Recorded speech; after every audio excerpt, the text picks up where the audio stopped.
Hello everybody and welcome to Planet FPL, the world where everything revolves around Fantasy Premier League. My name is Suj. And my name is James. I don't know why I'm talking so fast, but Monday morning, caffeined up. Is it weird that I'm actually looking forward to the pod more that because there's less football to talk about? Yeah, it's weird. I think it's maybe there's more chaos and unpredictability in the show when, okay, we're going to go through all the games. I think because we know that we're going to do a lot more Q&A today, there's definitely going to be a little bit more unpredictability. I want to know in the first instance, a couple of weeks ago you spoke about the idea of using the wild card now. Yep. Are you on it? Or No, do you know what you're doing? No. I think it wasn't worth it. And also I wanted to see what happened with the international break in terms of injuries and transfers and what have you. I don't need to play it right now. I'm just trying to navigate towards the team that I want, or the team structure I want. Because you talked to me, you said before we started the conversation, let's talk about wildcard and what have you. And what I thought about was team shape and team formation and team structure, which is interesting because we've got a few questions about that on Twitter, and that's kind of dictating my direction of travel for my wild card. So I think in the cheap midfield bracket there's some great options. What you define as cheap? Like 5.5 to 6 kind of? Up to 6.5 max, but really the three players that I want are Conor Gallagher is 5.8, Emil Smith-Rowe 5 point something, and Maxwell Cornet 6. I'm glad you said Cornet. Yeah, and then you chuck into that, so that's three midfielders ready. Rafinha dip in, dip out when he's on form, that's maybe a fourth. Jota, while Firmino's out, I think is such an easy buy, and then you can't go without Salah. So there's 5 midfielders there, 3 to 4 of which don't take up a shitload of budget. All playable. Then you go at the back. Excuse me, defensively. I'm just shaking this. I'm nearly shook it off. One more day in this fucking cold. Suj was... For those who only listened to the main podcast, Suj was dying last week. Yeah. He's still alive, as you can tell. Defensively, there are some fantastic options wing-back wise. Like Trent is still doing Trent stuff. Cancelo's Cancelo. Chilwell James. I'm repeating all the names that are there in the template of everybody, right? So I could easily see myself with a back line of like Reece James, Rudiger, Trent, Cancelo. Goalkeeper Sanchez, I also think it's just still fine. Who's your backup keeper, by the way? Foster. Are you going to just play Foster this week? Yeah, fair enough, yeah. So I could have 4 solid defenders, 5 solid midfielders, which means I'm either at a 4-5-1 or a 4-4-2 all of a sudden. So then I want one of Kane or Ronaldo as a premium striker, and I don't see any reason to come off Antonio right now, which means that 5th striker spot, 3rd striker spot, what am I talking about, gets binned to me, like Brocha or whatever, someone cheap. And then I'm set up with either a 4-5-1 or a 4-4-2. And I've got a cheap defender in Ben Johnson. I've got a cheap striker in Brocha. And I've got a benching headache with Gallagher, Cornet or Smith-Rowe. But I'm sure each and every week one of them's going to have a fixture that I can bench one of them. And at least, we've got injuries and all the rest of it. What about Sonny? It'd be a short-term play. Yeah, but you've got the wild card left, so you only need to think short-term. Here comes the sun. Yeah, thank you. Cheers. What the fuck is this guy whistling? Is it happy birthday? You got it. Not necessarily. But look, the problem with that, when I look at that on paper, is other than Cornet, there's no joy in that team. It's so template. What about Phil Foden? So template. I discussed this on my stream on Friday, actually. Someone asked me what I would do if I was on wildcard at the moment. And I said another reason why I'm almost definitely wildcarding in 16 was that I think if you wildcard now, you are going to end up with quite a template team. But Gallagher, Cornet, as it stands, are not. They are in the Twitter sphere. Yeah. Gallagher is anyway. He's becoming that way. But globally, no. So if I was going to go with Sonny, then it forces me down a 3-5-2 over a flexible 4-4-2 or what have you, because I have to sacrifice somewhere to get the money to get Sonny, and that will be one of the defenders. There's not enough gap in the midfield for me to drop someone down to get the money, and so I'm not overly desperate, but I do get that. So I'm just thinking about where's the direction of travel. I feel like there's value in the cheap midfielders, and there's value at the back. So if I can find good playing cheap midfielders, and I mean the expensive defenders are the same price as the cheap midfielders, then it lets me power into two or three up top. Big. Sonny, that spot that I mentioned, which is Jota, which could switch to Rafinha, which could switch to Foden, which could switch to Son if I could find the money, is the second midfielder slot. I'm flexible with that. Dip in, dip out. Because the likes of Smith Rowe, Gallagher and Cornet, once they're in, I don't want to muck about with them. I don't want to be chopping and changing, but I don't mind chopping and changing that more expensive attacker slot. So when are you thinking of wildcarding? I don't actually know. I think that's what you need to figure out, mate. I don't actually know. You've only got 7 weeks left where you're going to be using it. Yep. I'm presuming you're not now going to use it in this game week. I have 2 free transfers this week. You're definitely not using it this week. Havertz to Jota is as locked can be without Jota getting injured. Have Portugal got a game later this week?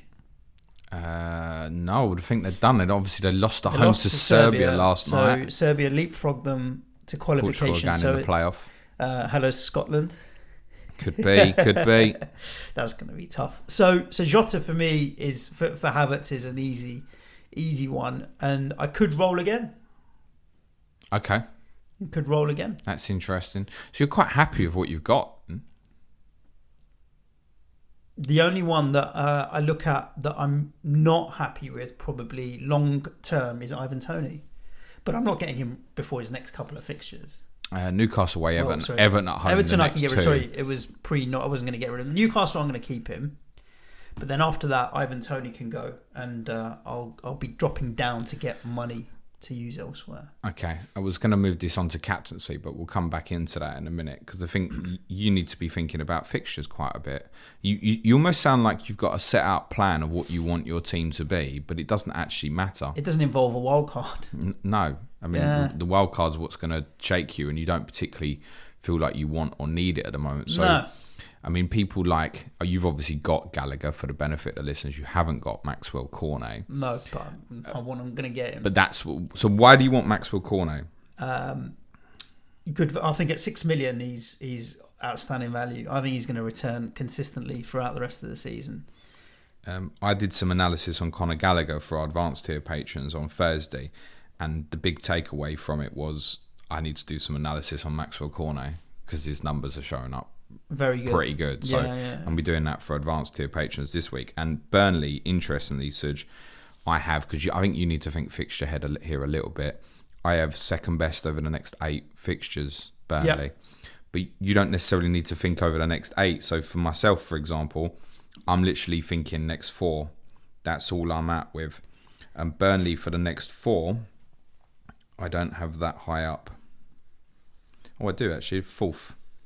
Palace at home, Tottenham at home, Wolves away, Newcastle away. I'm in such short-term thinking. I know that I'm wildcarding in 16. Now, of course, who's best over the next 4? By a distance, it's Tottenham on the fixture ticker. And yes, I might be buying a Tottenham defender this week, Suj, to go with Sonny. I already own Harry Kane. I've owned Harry Kane since Lukaku's injury. Havertz to Son is a certainty with one of my 2 frees this week. But I need to find a little bit of money to make that happen. And I'm currently, if I don't have any injuries in the next few days, and so far through the international break I've survived, Kieran Tierney to Ben Davis. Okay. I think is actually where I'm probably going to go. And I'm just attacking the fixtures. For anybody who's already used their first wild card, please don't buy Ben Davis. Please don't buy Eric Dyer. Yeah. Please find the money for Emerson or Reguilon if you want to invest in Tottenham defensively. But short term, I just think it works for me. And I can either play him, bench him. And you're triple up by them? I would be, yeah. I'd be Kane, Son and Davis, yeah. Yeah. And I'm just attacking the fixtures, dead-ending it to know that I'm going to come off all 3 of them for the wild card in Gameweek 16. I say that, it's not impossible that I might keep Sonny because of his long-term kind of holding around that midfield value. but I would have no intention of having Kane from 16. I'd have no intention of it. Certainly have no intention of having a Ben Davis-like player who is worth saying. I can't even guarantee will stay in the Tottenham team for the next 4 game weeks, but I think it's worth noting that Romero's on 4 yellow cards, so he's probably going to be suspended for Burnley away. Yeah. Because he's probably bound to get booked against Leeds this weekend. Davis is the only naturally left-footed centre-back at the moment.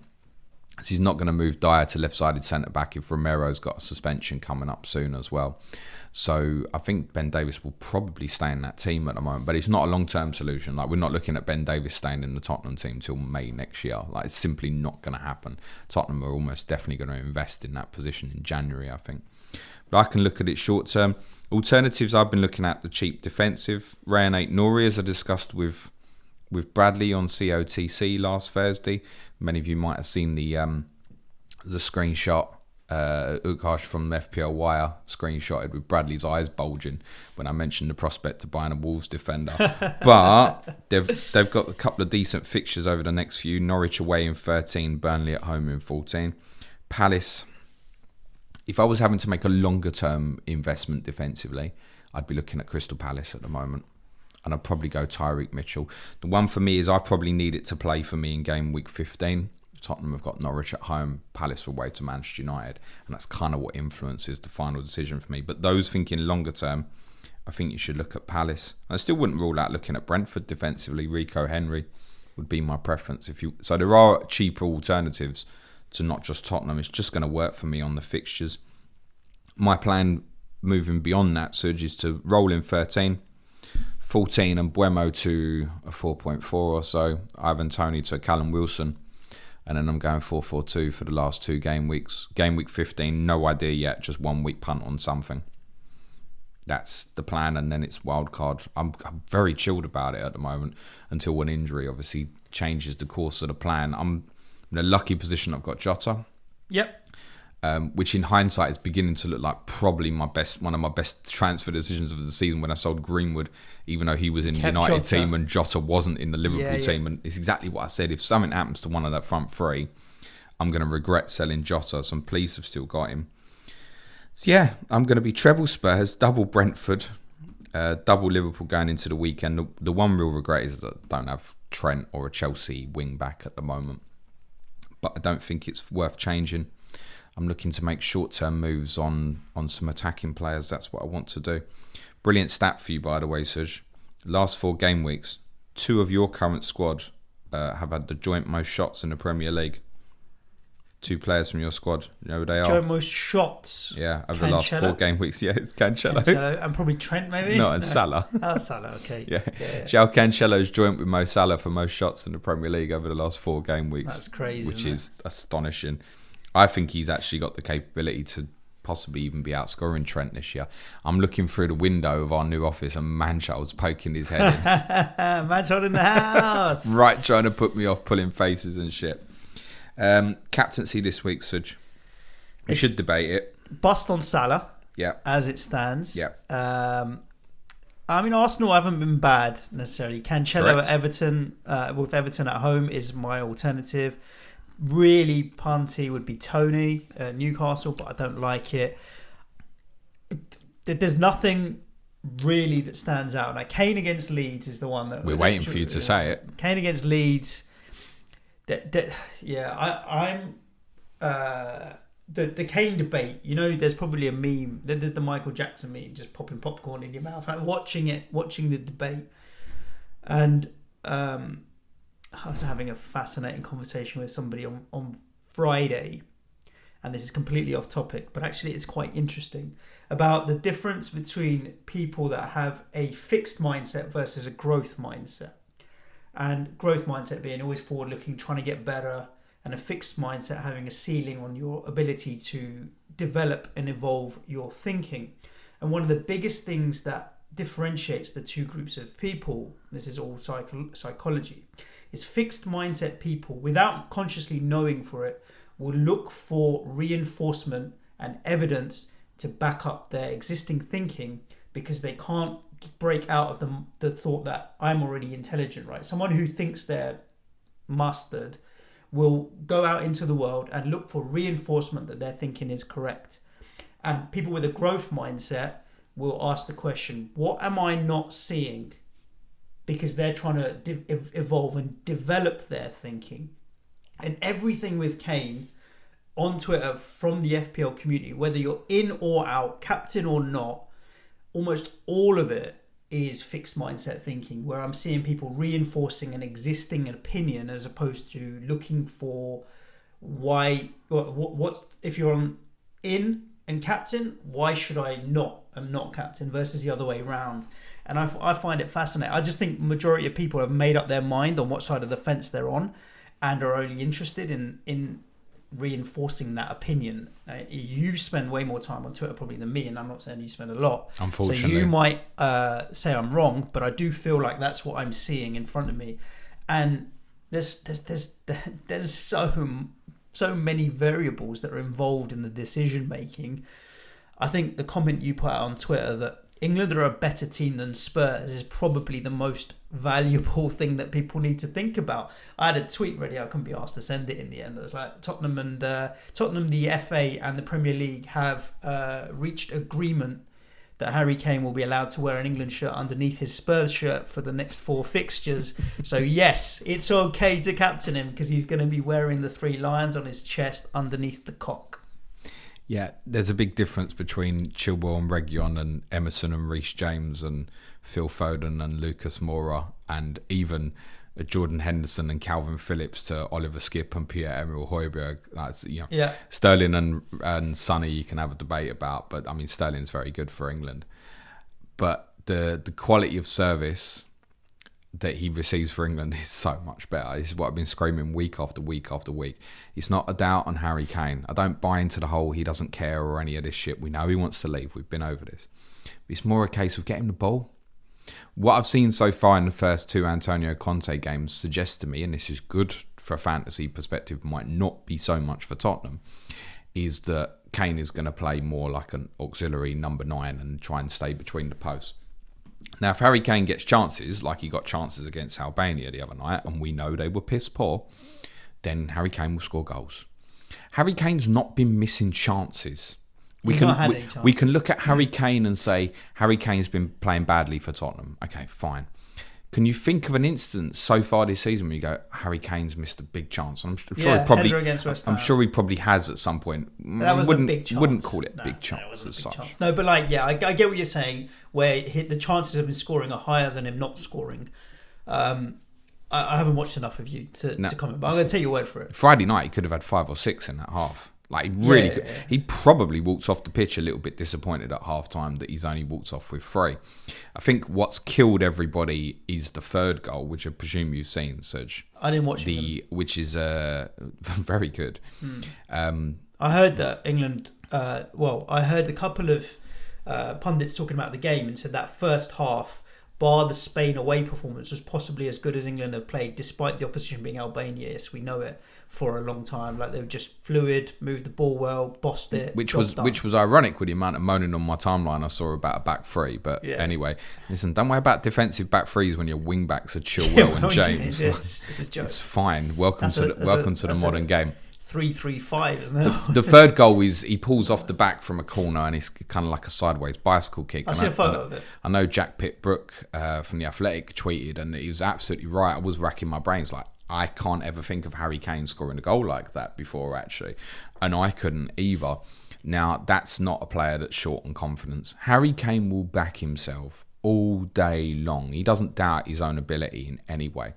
If Harry Kane gets chances in the next 4 game weeks, Harry Kane will score goals. Absolute certainty. What I can't guarantee you is that Harry Kane will get those chances, because Tottenham have, as I've said numerous times before, a huge creativity gap within that team at the moment. And playing teams who aren't necessarily going to be open to the counter-attack. Now, Leeds in the first one probably will be.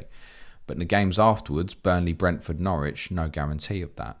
I think in reference for captaincy this week, I mean, no doubt in my mind, I'm just going to go with Salah again this week. I think the Brentford and the Norwich fixtures in game weeks 14-15, when Liverpool go to Goodison Park and Wolves respectively, I'll reassess and look at it in terms of, can I take Salah on this week? I don't particularly want to take Mo Salah on at the moment, even though, as you're right to say, Arsenal have been much improved defensively. When Salah's playing at Anfield, and it's an absolute certainty to play, as long as nothing happens to him in the next couple of days or so. We've got Firmino out injured. We've got rumours of Sadio Mane injury, which we'll probably find out about before Klopp does his press conference on sort of Thursday, Friday. Salah's definitely playing the weekend. There's no doubt about it. He's at home. Arsenal have done very well recently. But you wouldn't back them to keep a clean sheet or keep Arsenal out. It's basically, for me, it's not worth taking the gamble to go against. Kane's top 10k ownership going into the last game week was around about 23%. Now that's going to jump quite a bit this week. But you do not need to stick the armband on him. And I don't feel that it's clear cut to say, oh, Kane's better than Salah because of Tottenham's problems rather than Kane's problems for me to even consider putting the armband on Harry Kane. So I'll definitely be Mo Salah this week. I'll definitely be Mo Salah the following week when Liverpool have Southampton at home. Then for the Brentford-Norwich fixtures, I think for those with Kane or Son, there is a case to obviously take Salah on. Now, there is one player that I would consider taking Salah on with this week, and I think personally, if I'm honest, I'd bottle it. Cristiano Ronaldo, away to Watford. Also playing for a team in not great form at the moment, but that fixture stands out, doesn't it? As a sort of one that Ronaldo could haul in. Yeah. And you saw it was him hunched on the pitch yesterday, pissed off. Like a pissed off Cristiano Ronaldo. He was crying. A pissed off Cristiano Ronaldo is the last thing you want. He needs his teammates to help him out a little bit. That's the problem. And get himself positionally into where he can impact football matches. Now, it's going to be different for United to what they've had recently against City and Liverpool. Obviously going to have more of the ball, you would think, away to Watford. So it's a different game. Can they find him in and around the penalty box? Same thing, right? Create chances for Ronaldo. Ronaldo will score goals, absolute certainty. If you had Ronaldo, would you armband him this week? Yes. I think I would want to. I think I would bottle it. I think I would go for it. Watford away is too good a fiction. United need to get results. I think I would, but I don't have any kind of regret, remorse, or FOMO is the word I'm looking for. I don't have any FOMO with not having Ronaldo. I'm going to miss it out. Salah's fine on the armband for me. I think to sum up the Kane debate, basically I agree with everything you say, bar one piece, which is opinion on his attitude, downing tools. He hasn't got the service, so you could say he's not creating chances or getting them. I'm not convinced that he cares enough. I mean, he cares about himself. He cares about playing football and wanting to score goals. But I think it's not just necessarily his situation in terms of transfer or not. I think the whole mood around Tottenham with Nuno and what have you. So if the mood around Tottenham with Conte changes and he's like, okay, there's something here for me to play for, then I think we could see a turn from him. But if the mood around Tottenham doesn't change, then I think he's just going through the motions. There's no way of knowing.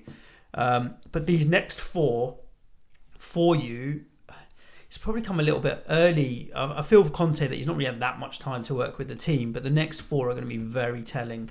Like, you come out of this with 4 victories and people will start talking about, okay, Conte can definitely get you into the top 4, and Conte is... Oh, it will change. If Tottenham win them 4 games, it will change quickly. And Tottenham's target... There's 3 home games in there. Tottenham's target from those 4 games has to be really a minimum of 9 points. Like, you can have said 3 points and 3 wins and a draw would have been fine. You can have a bad day at Burnley, but I'm looking for 12. Yeah, nothing less than 12. Yeah. This is like edge of your seats. Watch this space with Kane. I've got no desire to sell him, but I haven't got any desire to break my squad structure to find the money to get Son, because I would need to. If you were sitting there at the moment with no premium forward, you obviously already got Kane. If you were in the position now where, I don't know, Callum Wilson's a really bad example. Let's say you were sitting there with Richarlison, whatever, hypothetically, and you had 4 million in the bank to move one of them midfielders to Son, or get Kane.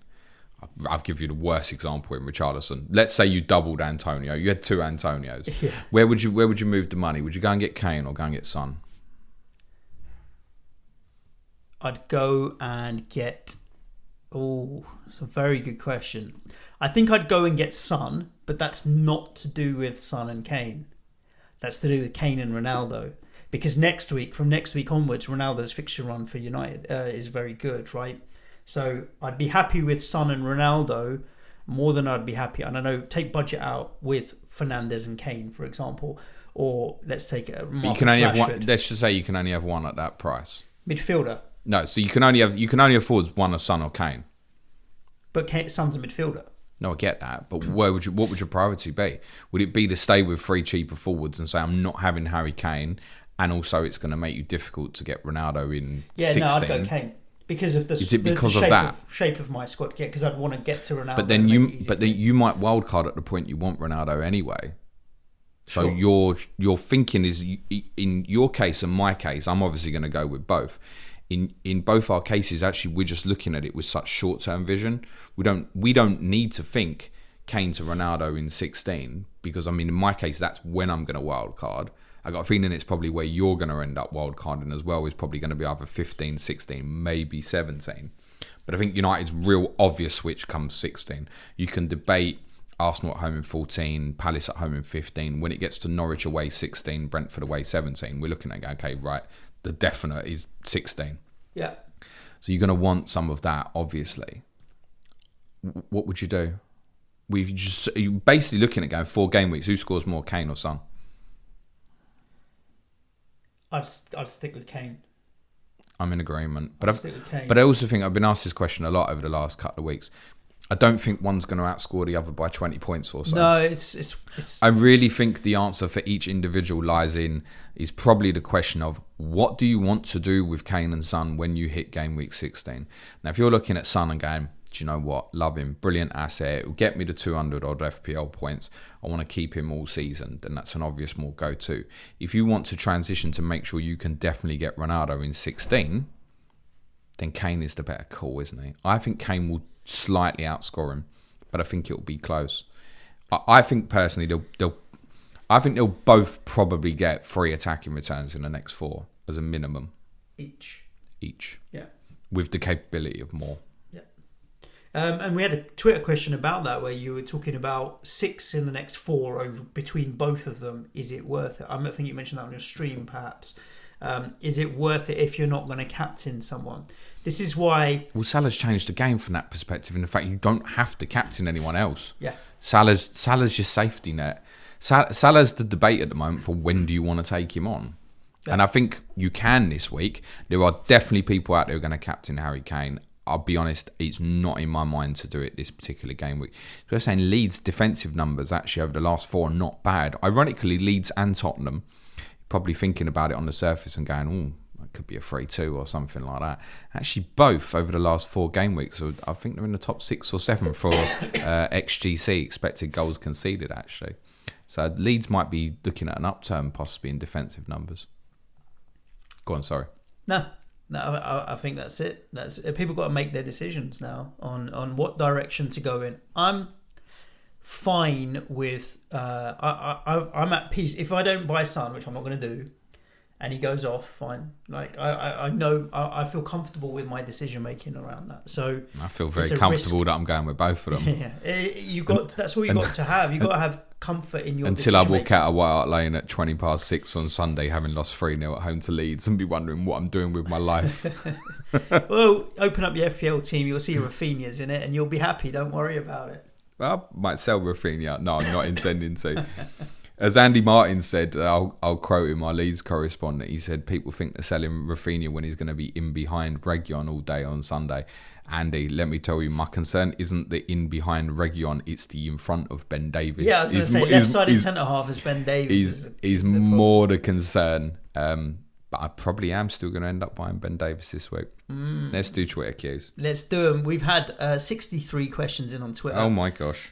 Friends, so I'm going to gloss over the Kane and Son and Tottenham questions, other than if they're a bit different. What do you mean? well, like if it's not, should I take a hit to get Kane or Son in? Oh, okay. But if it's something completely different, okay, let's start there, James. Let's start. All there. right, let's I'll start give you there. a Tottenham question. While it's on Vogue. That's completely unrelated, and I need to find it. But I need to find who asked the question. The question was, who was better? Prime. Here we go. FPL Trojan. Who was better in their prime? Jermaine Defoe or Robbie Keane? That's what I mean by a Tottenham question. That's not, should I take a hit for Kane? That's really the sort of one you should have said to the end. I think probably have to say Robbie, but I don't want to. Robbie used to frustrate the life out of me. But I think when Robbie had that season with Burbs, that kind of period from in 07, 08, I mean, absolute fire. But Jermaine definitely had a longer span of career. Jermaine scored goals for years. Jermaine was ridiculous in front of goal. Yeah. Ridiculous. His finishing was phenomenal. Oh, yeah. He was a better finisher. Robbie was a better all-round player. He could link the play better and stuff like that. Quite well, Robbie Keane. They never really worked as a partnership. I loved Jermaine.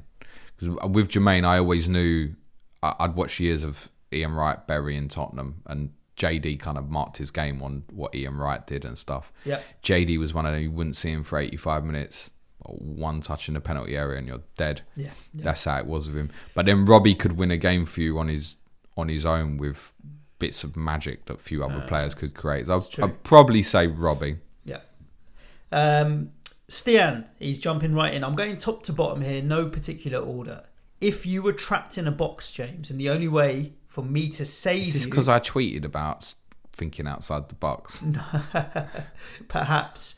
There's a couple of other box questions actually further down, and now I understand why.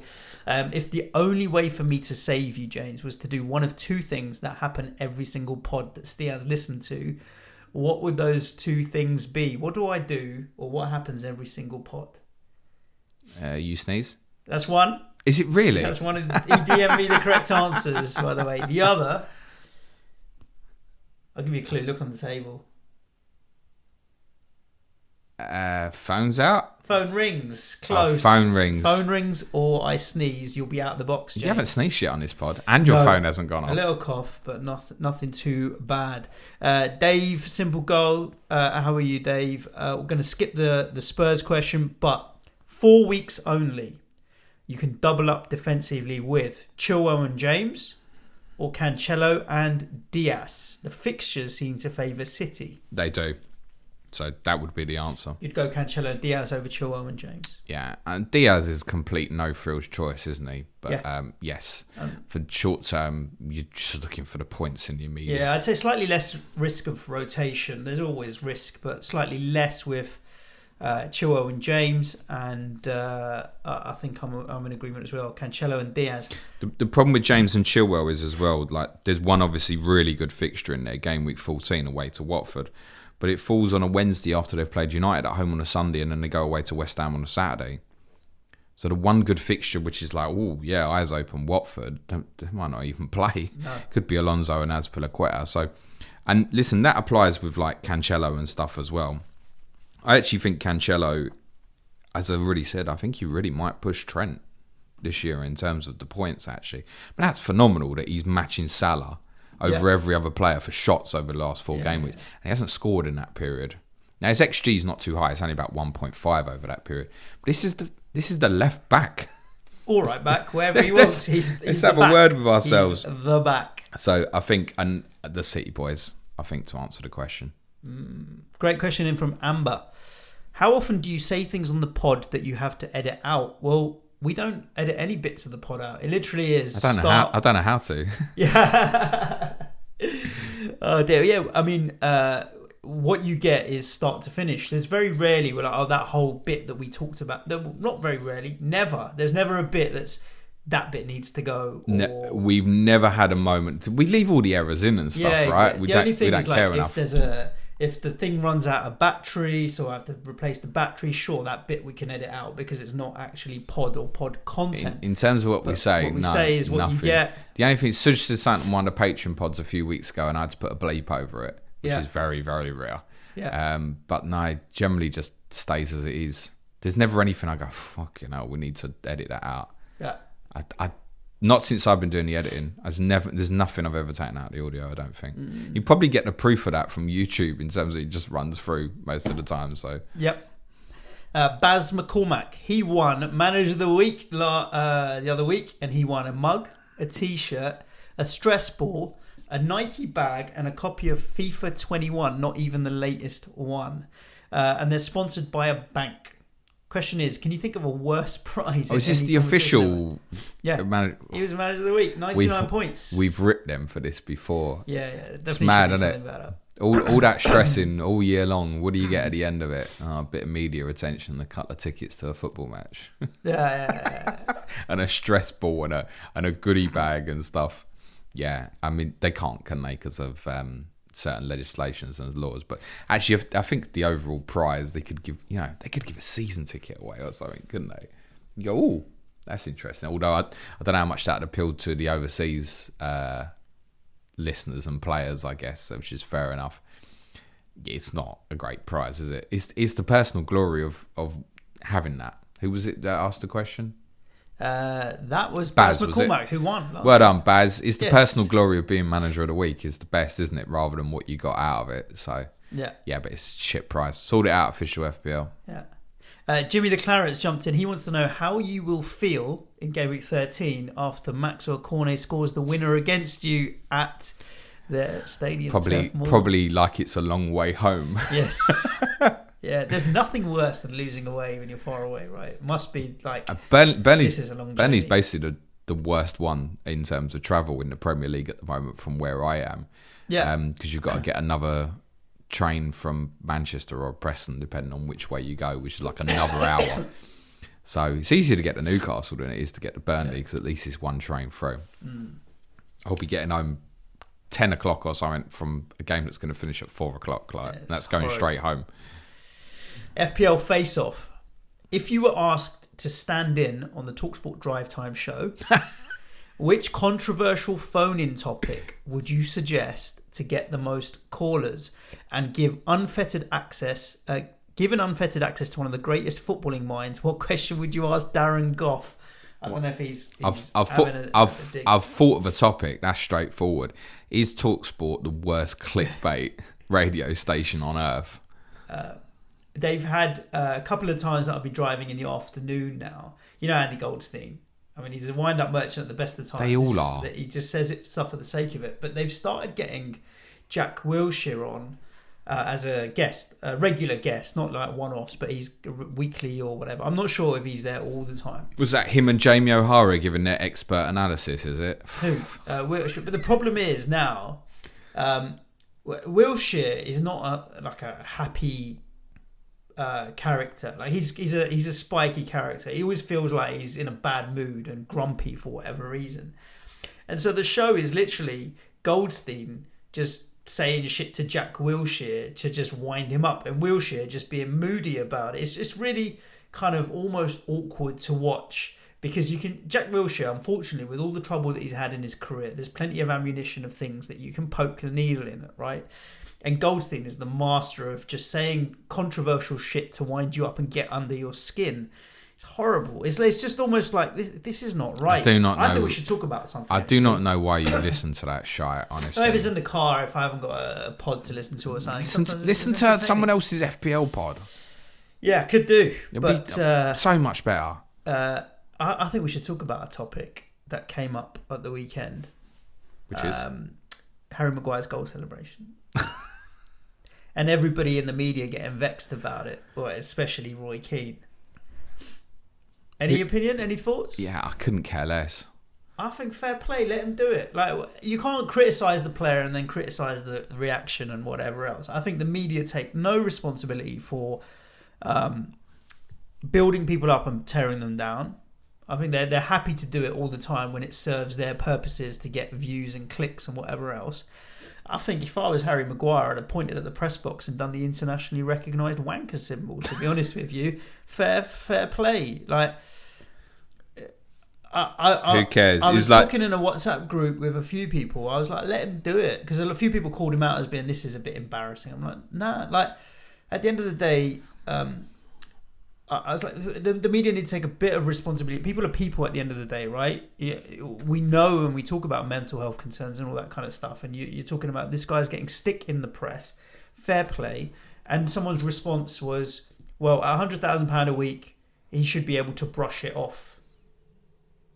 No? For all we know... What does your salary have to do with your ability to deal with criticism and pressure on your mental health? Nothing. Someone on £1 million a week could have a weaker mentality than someone on 15 grand a week, and you cannot judge it. And I just think they're not bothered about taking responsibility. The media are not bothered about taking responsibility in the majority of circumstances. So, my opinion, let him do what he wants to do and fuck him. For all we know, he was pointing to like his mate who said, I'm gonna back John Stones to be first goal scorer or something. I don't fancy you scored for a while. Right. Who knows? It's like the main conversation after the game is how Harry Maguire put his hands to his ears. Just talk about the actual football. That's a lot of it as well, in terms of you haven't got the game's dull, it's one-way traffic. You've got nothing bright to actually tell us about why that's happened on the game. So we resort to talking about how people celebrate their goals. Nonsense. Yeah. He's controversial because he has to be. Talking about in his mind. Man on Martin, would you be happy to see Southgate sign an extended contract? Do you think he could be successful at club level? Is the second question. Yes. I can see in my mind, I can see Gareth Southgate being the next Tottenham manager. I said that to someone over the weekend. Gareth Southgate, in my opinion, should be England manager for as long as he wants to be England manager, as long as the players are behind what he's doing. Very happy with what Gareth's doing. I've got no issue with him. There's never been an England manager where everyone's always universally agreed with him. In fact, it is the impossible job, isn't it? In terms of getting that Friday night, people whinging about the team that he's picked. No, actually, the team that he picked was offensive. It wasn't defensive. It was offensive. Oh, seven defensive players, 2 holding midfield players. You tell me if Jordan Henderson played as a holding midfield player. He gave actually England something in the midfield that they haven't had actually in the Rice-Phillips partnership, in terms of actually breaking and running beyond. Wouldn't that be amazing if Harry Kane could have that for Tottenham? If Skip or Højbjerg would run beyond him, for example. It's part of what helps England. It was so offensive off the ball. So no, I think Gareth Southgate's doing a fine job. There's no reason for him to be under question or scrutiny. I think he should do the job for as long as he wants to. I'm happy with him. Duncan Rob Jones, how will the African Cup affect the teams with those players? Do we know, how do we manage those players? Do we even know if it's going ahead, what the status is? I think it is. It's Gameweeks 22-23. So it's not long enough to overly worry about it. I mean, if you're sitting there with Mendy in your team, for example, then you need to be aware that you're probably going to be without a goalkeeper for a couple of weeks. And you might want to do something about it. My intention would be to consider, in the case of Mo Salah, for example, I mean, he's coming with me on Wildcard because when I Wildcard, he's got Villa at home and then Newcastle at home. Like, it clearly can't go without him. But actually, after they play Leeds in Game Week 19, they've got Leicester away, Chelsea away, and then he's likely to miss Brentford at home and Crystal Palace away. Actually, like, he's not staying there. I'll sell Mo Salah. He ain't going to stay there through that period just because I've got the value on him. If I'm going to take him on the captaincy those weeks anyway, which I may well do, in 20 and 21, and then he's not available in 22-23, I'm going to sell. I ain't going to keep him just, I bought him at 12.5 and he's 13.1. Well, I'll sell him for 12.8 and I'll probably end up buying him back at 12.8. Great. It's too much money. So, yeah, it's something to have in your back in mind, but there are so many game weeks in between now and then. What, we got 10 game weeks to go or so? I mean, that's an eternity when I think the majority of fantasy football managers really can't look beyond 1 or 2 game weeks generally. So wouldn't worry about it too much at the moment. It's something to be cautious of. Like, if you're sitting there with 5 or 6 African players in your team, you know, you got Aubameyang, Mendy, Salah, Mane, whatever, then yeah, you need to have it in the back of your mind, but I wouldn't worry about it too much at the moment. But Anurag basically says, are you planning to play Fantasy Champ Man, James? 100%. James is playing. I will not be. I'm afraid I'm just not going to have the time to keep up with it. I struggle with Champions League at the best of times. And he does podcasts on that Yeah. every other Tuesday as well, including next Tuesday, actually, on It's Champions Patreon. League's back, is it? Yeah. Well, next midweek, yeah. Anurag also asked, will you be one of the potential pundits in the new way they plan to do their match days? I'm not sure how they're planning on doing the new way. He said on the new way they plan to do match days. I didn't see the stream with Rob and I've not had any, Andy and Chris. I've not had any talks with guys. Unfortunately, I haven't seen the stream as yet from Saturday night. But I'm sure at some point I'll have some sort of involvement somewhere with the guys. Nice. And of course, definitely. If you're interested in playing a game with fewer players, smaller community, but much more kind of fun element to it. Brilliant laugh. Definitely. It's the fun fantasy football game, basically. James Nelson, do you think... Oh, sorry, just on Fantasy Champ, man. I'll get this question out of the way. Then do the camera. I'm getting nervous. No, we have 2 minutes. Oh, there you go. Should James Scowcroft be a forward in Fantasy Champ? Probably, yes. Right, okay. We've got a question coming in from FPL. Where is this Newcastle question I wanted to ask you, James? This, you know, when we don't edit bits out of the pod. Yeah, this is exactly it. Here we go. James Nelson said, do you think the reported boycott of selling players to Newcastle in January by other Premier League teams is true? And if that is the case, what 3 players, one in each position, would be the best players to bring in? Premier League experience, I think, is vital to avoid the drop.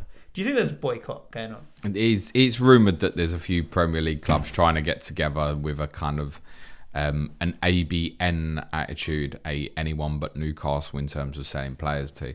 Reality is, it's just when Newcastle United buy a footballer, the price is higher than if Norwich City are trying to buy the same player. It's fairly obvious. Norwich want this player, Newcastle want this player. Okay, A, we'd rather sell to Norwich, but B, when it comes to the money, if Newcastle are going to put an extra 10 million in front of your face, you're going to take Newcastle's money, right? Yeah. Jesse Lingard's a classic example where now there's a lot of rumours floating around the weekend that Man United are willing to take 10 million for him in January transfer window. So obviously we've having him on loan last year. We'd be all over that with a rush. But at 10 million, Newcastle will easily bump that up to 15, 18 million and take the player. Do you know what I mean? So and we offered 18 in the last summer. I don't think we'd offer 18 again in January, knowing that he's out of contract in the summer. Is that contract next summer, Jesse I think Lingard? he's out of contract next summer, they're saying. Sure? Yeah. I'm going to check while we speak. But that's an example where it's not, they don't have to outbid by a lot, a couple of million, 5-7 million. I'll take Jesse Lingard for a little bit if he's going out of contract next summer. He's a free agent 2022. All right, interesting. Yep. Yeah, so United are going to want a little bit of money for that, aren't they? Yeah. Which, I mean, United should have let him go in the summer. They should have let him go in the summer. I mean, they're paying out 8 million in wages in the same time and then not getting the transfer fee. Story for another day. But yeah, I think money will talk. In any case, even if the Premier League clubs do join together to try and kind of block Newcastle, I can imagine them trying to block them on loans and stuff like that. But again, if the loan fee's massive, they go, we're going to take Jesse. They'd say we're going to take Jesse Lingard on loan. It's a bad example because his contract's up, but a comparative player, I don't know, Donny van der Beek. All right, Man United go, right, we don't want to sell you Donny van der Beek on loan. Newcastle go, and we give you 6 million till the summer to take Donny van der Beek. It's going to go there, right? Yeah, of course. So they can look into the foreign markets as well. There's not going to be that overseas kind of principal idea. Like if Newcastle want to go and get Coutinho from Barcelona, for example, is a name that keeps getting mentioned. Barcelona ain't in no position to pretend no one nutting about money, right? That's true. FPL face-off. If you discovered today that you had a grandparent born in San Marino, I'd love it. Would you feel cheated that you'd been robbed of an international career? Yeah. And at what age would you advise your kids to switch their international allegiance to try and get a cap? For San Marino? Yeah, man. Probably straight away. Well, I think it's the kind of thing you can switch later anyway. Go and be San Marino's greatest ever player. Yeah. I mean, yeah, once you get to mid-20s or so. But it depends on your position as well, right? So sometimes you get centre-backs develop a little bit later and stuff, or a goalkeeper, for example. So, generally you don't, right? You're English, or you San Marino, or you San Marino. What would you call San Marinoists? What would you call them? San Marinans. San Marinans. It doesn't sound right. San Marinans. It doesn't sound right. I'm going to check that. Do you reckon we need to draw tonight or basically lose by less goals than what Poland win by about 5 tonight? Do you think we'll qualify? What are people from San Marino called? Are you actually Googling that? They are the San Marinese. Oh, yeah, that makes more sense, actually. Yes, the San Marinese. San Marinese are an ethnic group of citizens. Oh, with an S as well. San Marinese. San Marinese, yeah. Like Chinese. Yeah, I get Japanese. Yeah, San Marinese. Learn a new thing every day on this pod. It's a school day. Liz McCallion says, it's almost that time of year again, James. Jingle bells and all that. What do you both hope to find under the tree on Christmas morning? I don't get presents. No, we don't bother. Well, I get kids' presents, clearly, obviously. No, we don't bother. But he's too little to remember. That's why you're getting away with it, mate. But it's not going to live forever.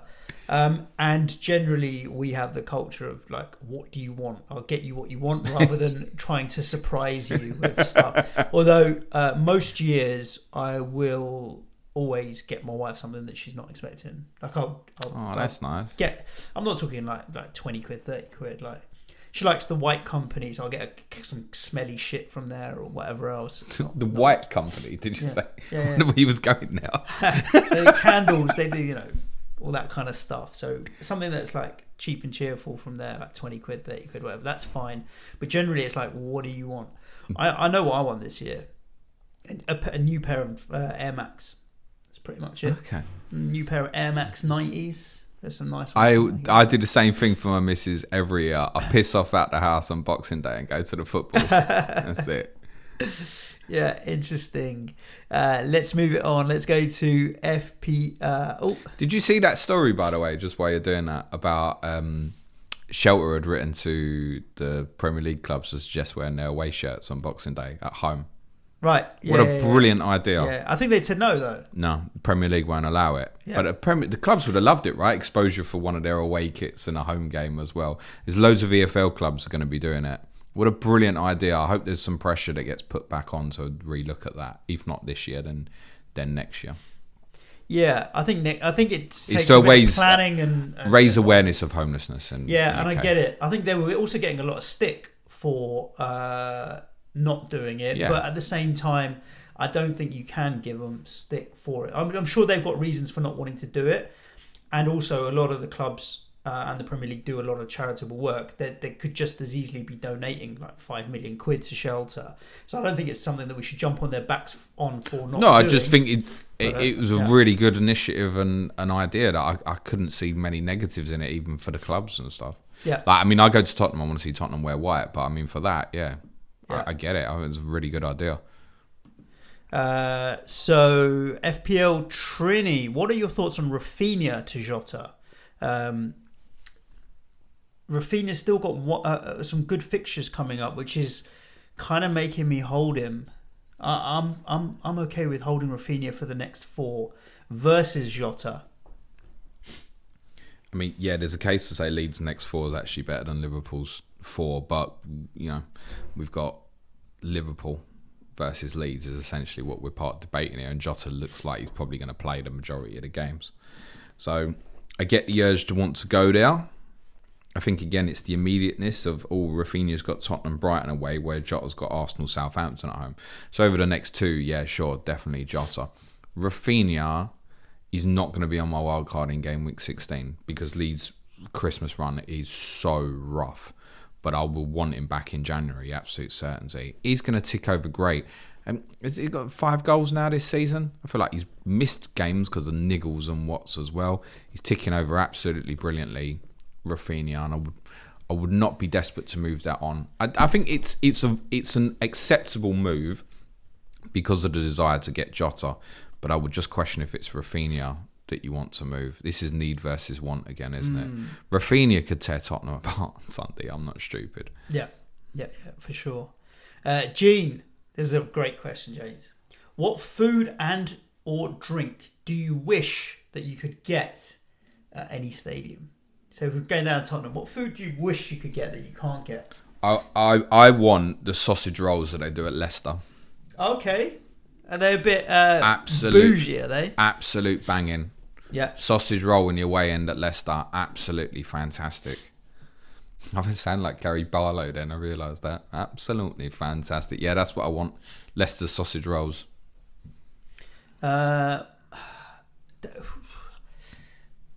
I'm not so convinced I need, like, if you're going to a football game, you want it to be... You've never had Leicester sausage rolls, so you don't know, mate. No, I'm in agreement with the Leicester sausage rolls. I'm fine with that. But I don't know if I want, like, high-class food at a game. Just give me a dirty burger and that's it. I'm fine with that.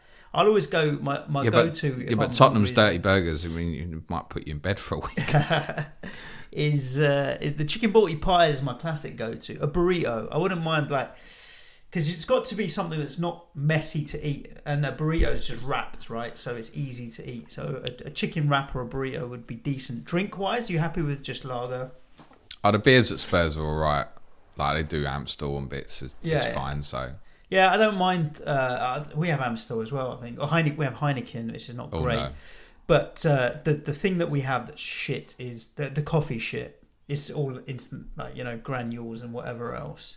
And I'll sometimes get the kids a hot chocolate at half time if it's particularly cold and they've been well behaved. Problem is with hot chocolate at half time, by the time you get to 75 minutes, the sugar's kicked in, and then I've got 15 minutes of them moaning at me like they can't sit still, and they're like, "Oh, we're gonna win now, Dad. Let's just go." I'm like, "Fuck!" So I try and avoid sugar at half time. It's a tactic that you need to think about. But a decent coffee, like not fucking instant granules, would be quite nice. I avoid coffee though. You want like a Starbucks to appear inside the stadium. Coffee. Yeah, for sure. Have you not got one at yours? No, and I know Daniel you haven't Levy, either. You're missing a trick, mate. You're missing a trick. I wouldn't put it beyond him. Yeah. Does love an American partner, Daniel.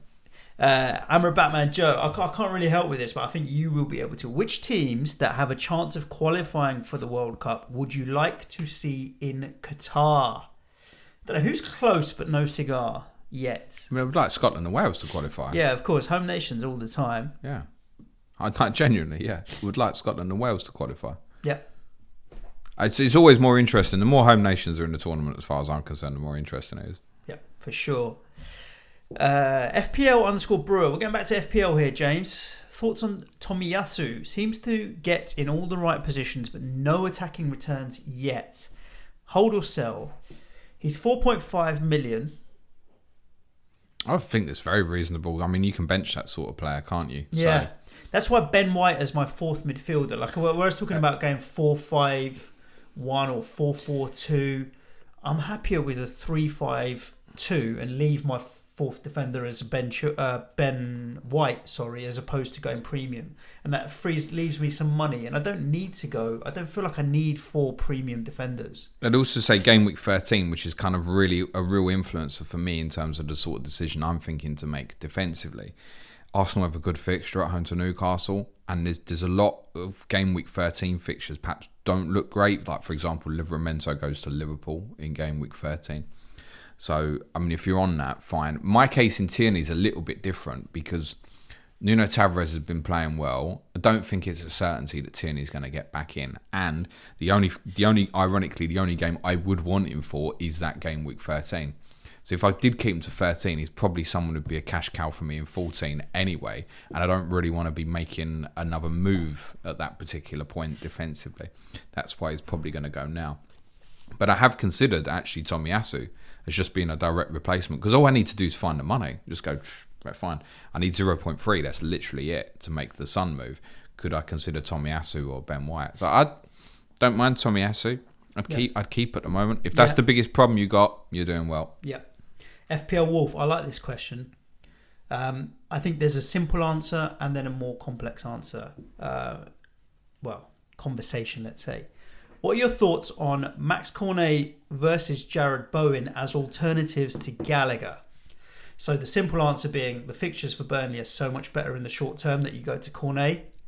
The longer term, that you can then go to Bowen later if you want. I think Bowen is having his, what do you call it, a breakout season. I think it's finally like, there's end product, there's goals and assists, consistency. He's been consistent with his work rate for a long time, but the end product is finally there. So His numbers are really good. He's the only player other than Salah to have over 1.5 for XG and XA over the last 4 game weeks. Yeah. And you've had some difficult fixtures in there. Yeah, like I genuinely think a lot of clubs are going to be looking at him in the summer, bigger than us, Jared Bowen, because of his age profile. He's 24 years old. There's bigger clubs than you. Yeah. But you're massive. We are, but there's some kids that are fucking massive.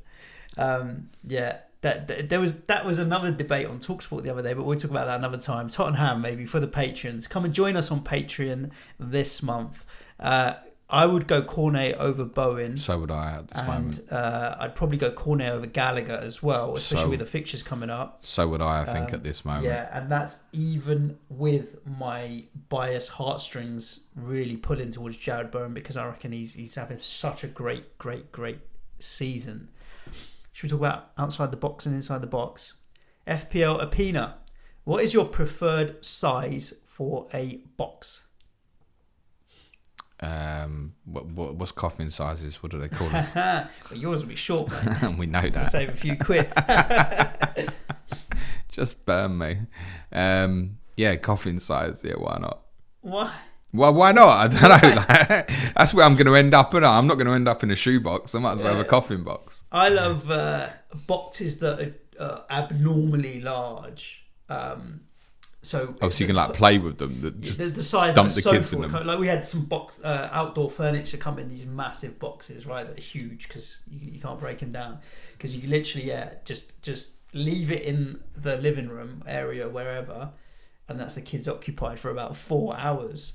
But we've got to poke a few fucking air holes to shear them, obviously, so they don't suffocate. But yeah, any box that's big enough that both my children can get inside, they'll happily turn into a tent or a play den or whatever, and they'll live in that. Did you not try and turn this into an aeroplane or something, or a car? It's too much effort. It's too much effort. We've got a question coming in from Mr. Zod, General Zod. How are you? Hope you're doing good. And it's not even a question. He's just put 2 words and a full stop. And I'm not sure why, but I'm going to read it and then you tell me. Matt Ritchie. Wow. They have good fixtures. Like I've already mentioned, I'm probably looking to buy Wilson in 14. And I think Callum Wilson, there's a lot of people looking to buy now. And I've seen a lot of, why are people looking at Callum Wilson? Well, because in 3 of their next 4 fixtures, they've got Brentford at home, Burnley at home, and Norwich at home. So there's every right to be looking at someone like Callum Wilson, who we know when fit is going to be Newcastle's talisman. Matt Ritchie, if you're looking for something short term, I don't particularly hate it. I think we want cover because you don't want to be starting him at Arsenal. But if Zod's on a similar kind of strategy to me in terms of wildcarding in 16, yeah, look at it. Because I've looked at Newcastle defensive players and just come to the conclusion, no, you're right, because I don't actually know what system Eddie Howe's even going to play at the moment. So it would be a no-no from me. But if you've got the luxury to buy a defensive one and value is not a problem and you still have your first wildcard left, then sure, gamble on someone like Matt Ritchie. But remember, it's still Newcastle United at the moment. Yep. And a couple of questions that I think we can club together to talk about to wrap this pod, James, talking about the World Cup next year. So obviously the dates for Qatar have been announced. I think we basically have no football November, December, and restart on Boxing Day. Tom's jumping in. What are your thoughts on the Winter World Cup next year and the break from November to Boxing Day? I think we break 2 weeks before the World Cup starts. No, 1. Oh, is it 1 week? 1 before? week, yeah. And then they've got Nutters. All the way up to the 16th. 1 week. Start again. And then the Boxing Day fixtures are 1 week after the World Cup final. Yeah. Will it benefit some teams more than others? But Sean also wants to know, how do you think FPL and Sky? What do you think FPL and Sky Fantasy will do in the break next year for the World Cup? Will it be a bit boring if everyone starts with the same team and then all wild cards in the same break, for example? And it's too early. Like November's too early to set the cutoff to use your first wild card, isn't it? Like you can't say to everybody, you've got to use your first wild card before. But having said that, we normally have to do it by the end of December, so it's no different. So maybe we do have to do it. I think it's going to be 16 weeks, game weeks before the split, which ironically, what my wild carding is now, going into after 15. Right, okay, so not too dissimilar. So, I mean, if there isn't any extra wild card on it, and I've heard this discussed, the idea of, maybe they'll give everyone a wild card, which, do you know what? I can see them doing that. Personally, I hope they don't, because I prefer the more difficult strategy side of things.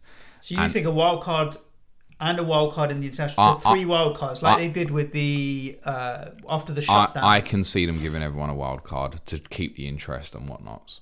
Personally, as I said, I hope they don't do that, because I think the strategy idea that you have to decide, right? If you want to chase all that value at the start of the season, fine, chase it. But you need to know that you've got a team that's going to last you for 5 weeks or so, with probably half your players playing in a World Cup. Are they going to come back injured?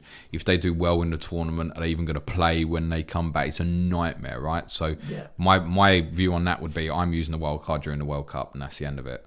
Like, no matter what, I'd take hits and stuff earlier. Yeah, I'd have to save it. And yes, that's what a lot of people do in principle, but actually people see I've started bad, people going up in price, and they pull it. Yeah. And they will next year as well. So I'd be more interested in the idea that everything is exactly the same next year. How do people deal with it? And I actually think the same for Sky Fantasy as well. Let people deal with it in terms of how they want to deal with it in their own way will be better, rather than everyone's on wildcard. Because everyone will be wildcarding to the same bloody team as well. If everyone in FPL wildcards at the same time, we're all going to nearly the same team. Well, the ones on Twitter definitely are. Even more, on Twitter definitely are. Even more so than when we all pick our own teams in game week 1. Yeah. Because then you've got a certain amount of data. Everyone will know, okay, his team was in the World Cup final. Maybe he's not going to play in Boxing Day and stuff like that. The group think on Twitter would be horrible. So no, I wouldn't want everybody to have a wild card during that period. No, agreed.